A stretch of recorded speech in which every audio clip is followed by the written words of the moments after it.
guys आज मैले सिस्नो टिपेको छु है कस्तो राम्रो छ सिस्नो अनि यसको म आज दाल बनाउँछु अनि तपाईहरुलाई देखाउँछु म दाल कसरी बनाउँछु भनेर है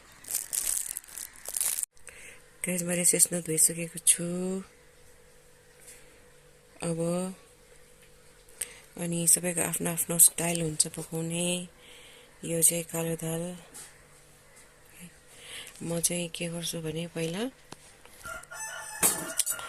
सिस्नोलाई यसरी चिम्टाले छापेर यहाँ हाल्छु है कुकरमा हाल्छु त्यसपछि म चाहिँ अलिक धेरै नै बनाएको कि बेलुकासम्म पनि खानु पर्यो भनेर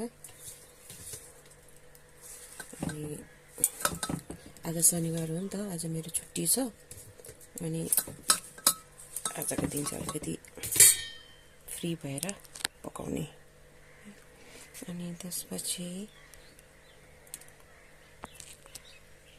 अनि सिस्नोमा चाहिँ म यसरी यो हाल्छु कि कालो दाल हाल्छु कालो दाल हाल्यो भने चाहिँ अलिकति लदैलो हुन्छ यसरी कालो दाल हाल्छु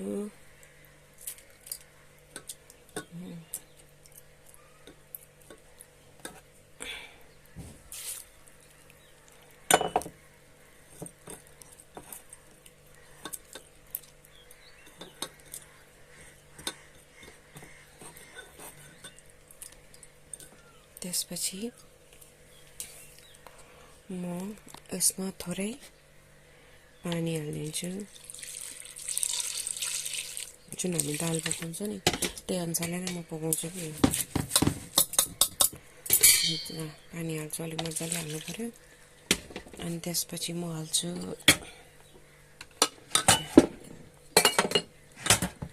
नुन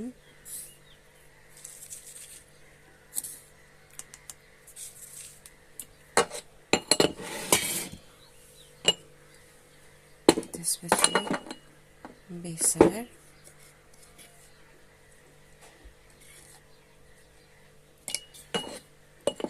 अनि म यसलाई सिटी लगाइदिन्छु अनि त्यसपछि चाहिँ बनिसकेको प्रोडक्ट चाहिँ म तपाईहरुलाई देखाउँछु है गाइस यो चाहिँ सिस्नोको फाइनल प्रोडक्ट मेरो दाल बनिसक्यो सिस्नोको अब एकछिनमा भातसँग खान्छु यो सिस्नो अनि चाहिँ हाम्रो अफिसकै छैन दिदीलाई राखिदिएको सिस्नोको दाल अनि जिराले छानेको साथीहरु अब म भात खान लागेको यो के रे लट्टेको साग आफ्नै बारीको यो मिन्टको चटनी आफ्नै बारीको यो कुखुराको मासु चाहिँ आफ्नो बारीको हैन है यो सिस्नोको साग सिस्नोको दाल आफ्नै बारीको यो पनि सिस्नो यहाँ पनि छ है दाल बनाएको आज शनिबार हो नि त आज बिदा हो अनि आज यसो खाइदिउँ भनेर खाए ल साथीहरु अनि यहाँ एउटा मेरो फूल छ यहाँनिर